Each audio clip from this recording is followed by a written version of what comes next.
Tripper, no, they are picked up. That was our 4th place team currently. Flois and Tripper are now picked up. So that's them stuck on 274 points. So Fire King and Lucia potentially could be able to overtake them if they're still in this game. Maestro and Styler also could.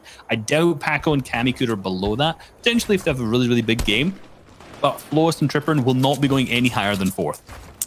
That's how it seems. And it also looks like the top 3 trios are going to be battling it out for this #1 spot here with more than 300 points on all the top 3 duos here. So as zone has closed, we can see it now, a little better look of it on the mini map. Bad Sniper, DKS in a great position currently, and they're even looking good for the next possible zone. So hopefully if they get a bit of luck, this could be a big end game for them.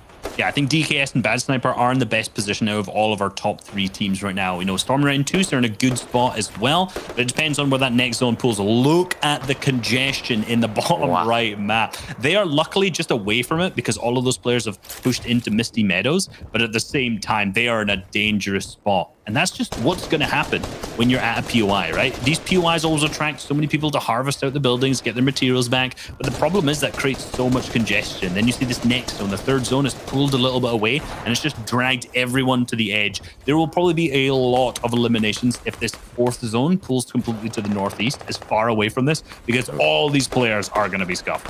If it does pull to the northeast, though, that is going to be so good for Bad Sniper and DKS, because since they're on the dead side of the zone, there's not as many duos around them. They should be able to rotate early before all of these teams that are stuck in Misty make the rotation, and they'll be able to hold duos. They won't be able to, or they won't have to use as much materials and shield to get the zone. So it really is going to show something in the next 5 seconds when this zone closes and the next one appears.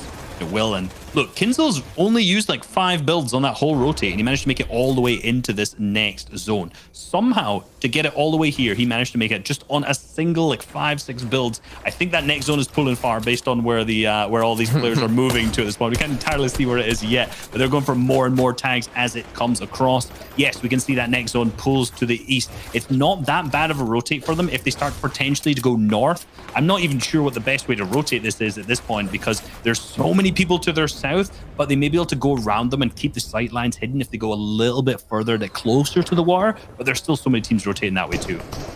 Yeah, I mean, it's very hard to see from this angle, but it looks like Bad Sniper and DKS might even be in zone right now, seeing where they're positioned and how kind of calm they are at the moment. They're not really looking at rotates. They're more looking at people coming into zone and seeing if they can do damage. We can also see Kinzel Wakey basing up here, and now the top teams are pretty close to each other. Kinzel Wakey, Toos here, and Stormy Right, and even DKS and Bad Sniper. They're in a similar region here of the map. Yeah, the top 3 teams have all managed to get into zone. Good materials, good mobility to their name. Now, this is coming close to the end of the mid-game. Once we see that 5th zone and everyone's in there, that's going to be the end of the mid-game. But that's one of the most difficult parts. Rotating into the half-in, half-out zone whenever it pops up in another around minute after this is one of the most difficult parts of this game. And because all these people are still on this west side, it's going to be so tough, as we see Toos actually starting to pressure onto Noah Rayleigh alongside Vadil up above, but being super careful and trying not to do anything pushing too much out. And this is actually Lucia, who is currently in 4th down below here. So if Toos and Stormy manage to pick up eliminations on them, that'll almost guarantee Flois and Tripper in the 4th place. Oh, they're looking for some tags. They're looking for a replays there. 33 tag from Toos here. Gets another tag. Not a big one, but it is enough to put them above in Storm Surge. However, they're only 3 damage above Reese. They need a big shot here. They need it, and it is Wakey getting all of his shield taken away from him. Be careful there, because that is our 2nd place team right now. Kinzel and Wakey, who are getting into a situation that looks quite dangerous, but there it is. Lucia is stuck as a solo now, as his duo has been taken down. 6 below Storm Surge for Wakey and Kinzel. They have to do damage, just like the other trios close by.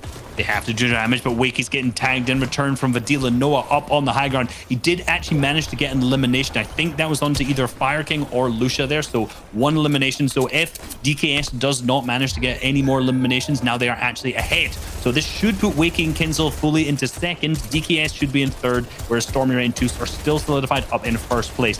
That next zone pulls completely east, as we see Wakey getting tagged for Storm Surge in the final game. They have to get more tags back.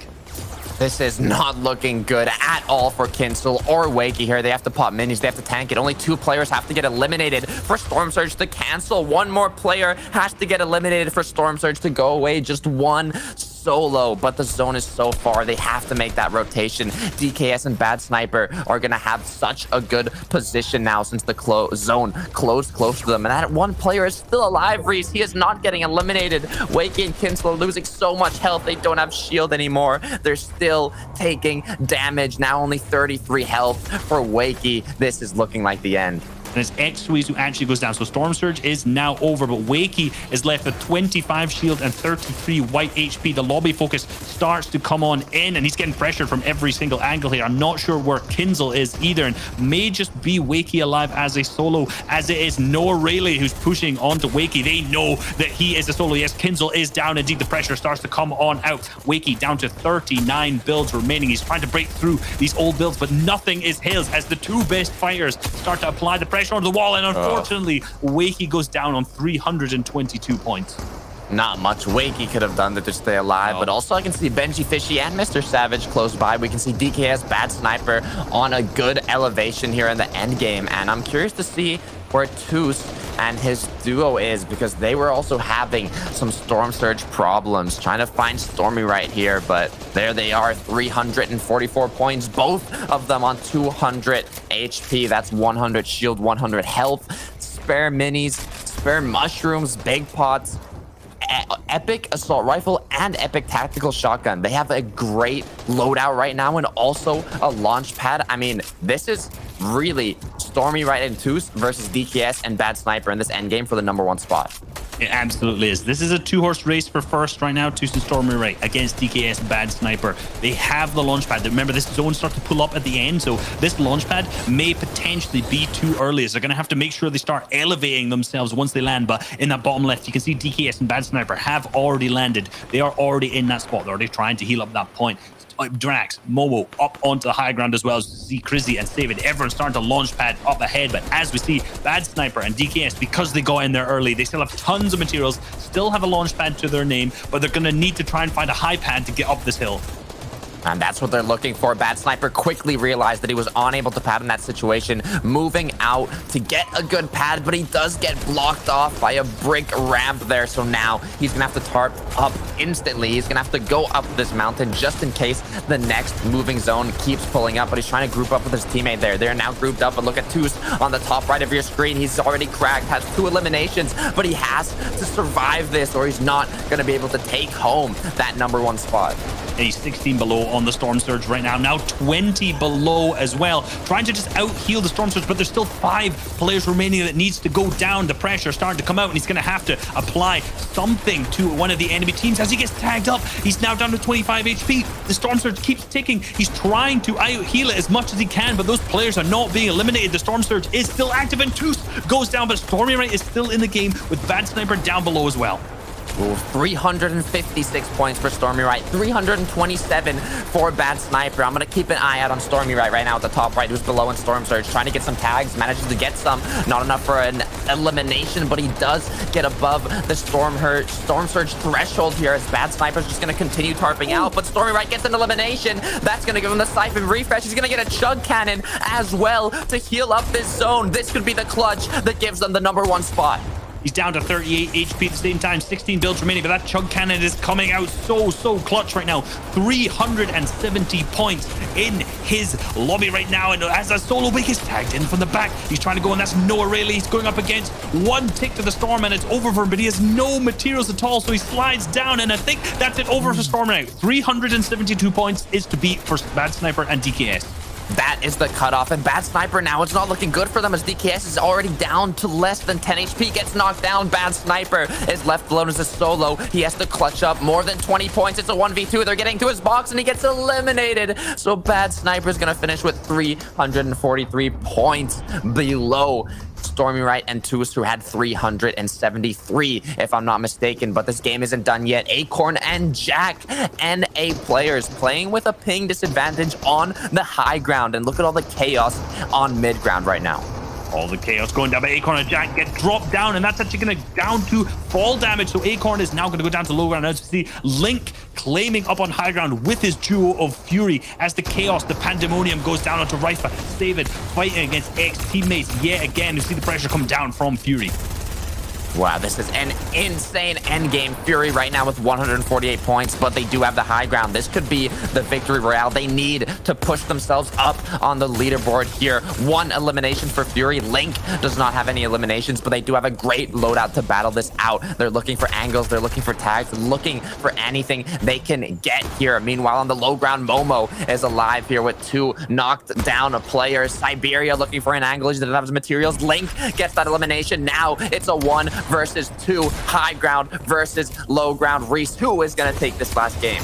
Fury and Link applying the pressure. Momo would have a massive clutch to win this, but no, the victory royale is going to go to Fury and Link in the final game. That's going to put them up to 178 points total. Look, huge victory royale from them. That's going to almost definitely fire them up the earnings leaderboard. But unfortunately, that's obviously not going to be a top 5 kind of placement for them. But still, huge clutch in that final game. Not a top 5 placement, but a great way to finish off this match. But there was so much going on in that late game. I'm not even sure exactly what happened. Let's bring Adam back here. Let's talk with him. Adam, what did we just see? Fellas, we saw, well, do you know what? Fair play to the CL duo there. That was a great, a great showcase of the high ground play there and going through and winning. But you guys, I got to say, great work from you two with the quick fire maths on the fly. Love that. Look at that. I mean, it was fantastic. I think we all saw that Stormy Wright and Toos there were still there to the bitter end. We saw that they were being thrown, everything was being thrown at them. People having to survive, clutch up. It was a fantastic way to finish out Dreamhack Open. And I think, if I'm not mistaken, I think the final scores are in. I think we found out exactly who our winners are of the EU finals. And it is Stormy Wright and Toos. We knew it. 26 eliminations, tying there with DKS and Bad Snipers. So close, but those placement points to Carter were the game changer. 372 points overall